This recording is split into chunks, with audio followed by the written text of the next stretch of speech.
in the house. But she hadn't given me the wrong address. I rang the doorbell again. There was still no answer.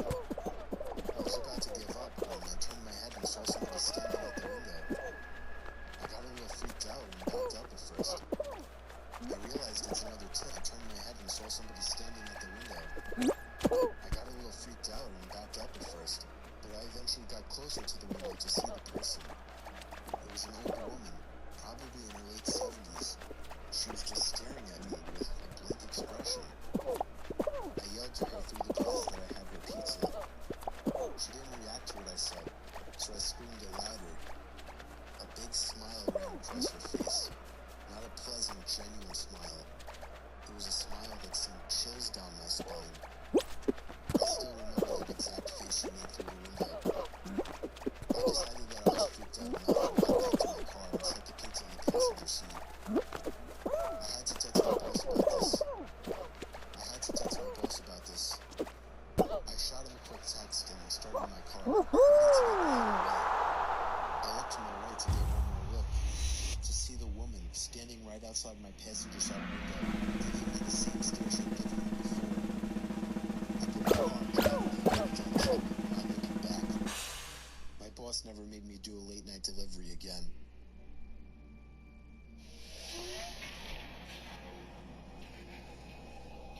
Peered through my window as I jolted awake.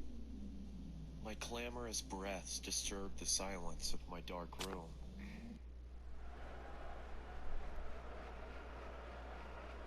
And while reaching behind... It was a typical boring day in calculus, only it was Friday, 7th period.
Coming down the hallway.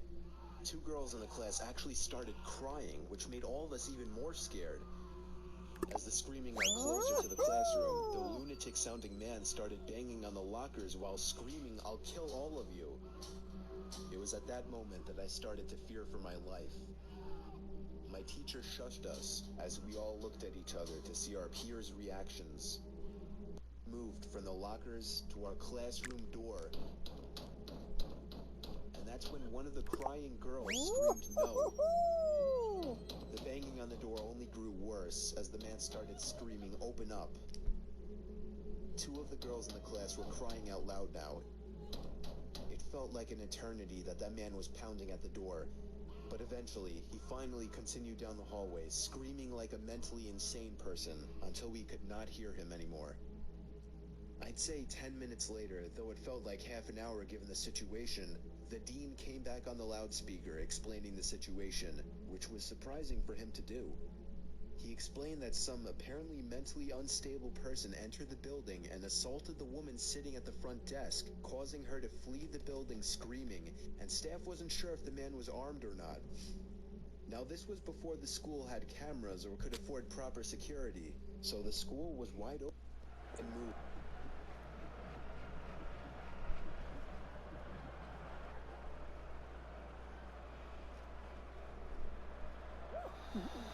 I was 2 years ago. I was called in to do the night shift, 10 p.m. to 4 a.m. Somebody called me. This room was located during the night shift. We expected around 10 to 20 people come in to find out.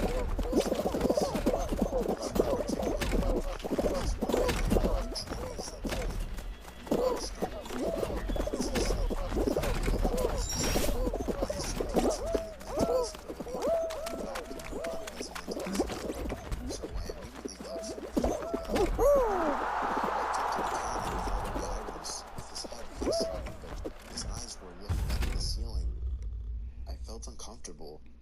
I honestly didn't know how to deal with it. I tried speaking with him, but I kept checking if he was with someone else. I didn't know how to deal with it. I tried speaking with him, but he only responded in loud noises.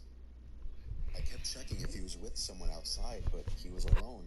There weren't any cars in the parking lot, so I assumed he walked.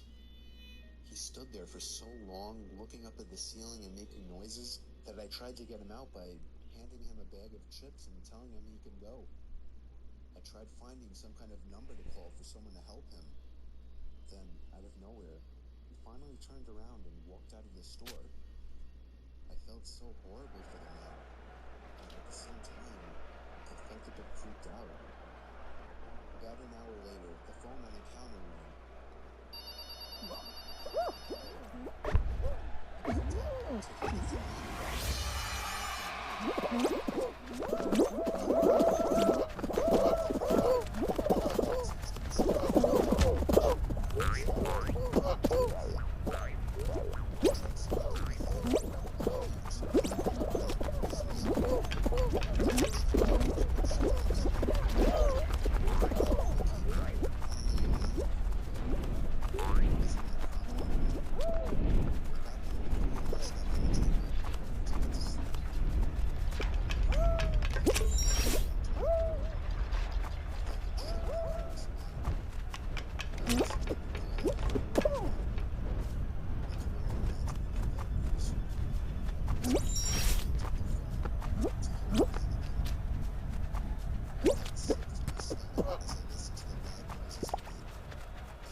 jog.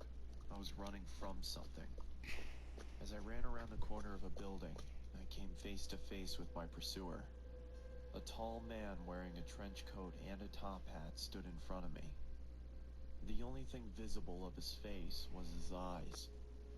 They were abnormally large with black pupils, and it looked at me as if it wanted something. After what felt like hours, he reached out his bony hand, as if he wanted me to go with him. I woke up finding I cared enough to see what he was saying.